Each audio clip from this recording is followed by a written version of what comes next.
When you look at your time as Secretary of State, what are you most proud of? And what do you feel was unfinished, maybe love to have another crack at one day? Well, I really see, that was good. Just sort of slide. That's why he wins prizes. Look, I really see my role as secretary, and in fact leadership in general in a democracy, as a relay race. I mean, you run the best race you can run, you hand off the baton.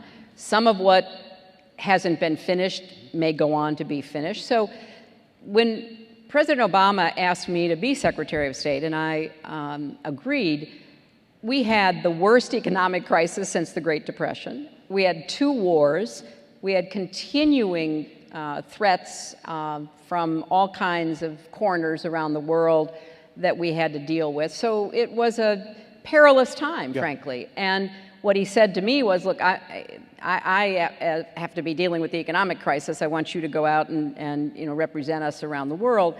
And it was a good division of labor because we needed to make it clear to the rest of the world that we were going to get our house in order. We were going to stimulate and grow and get back to positive growth and work with our friends and partners.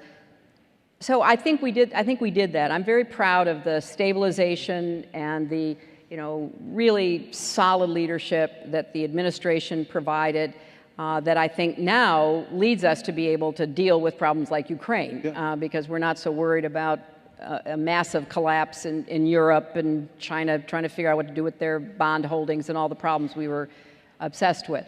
I think we really restored American leadership in the best sense, that once again people began to rely on us, to look at us as setting the values, setting the standards. I just don't want to lose that because we have a dysfunctional political situation in Washington.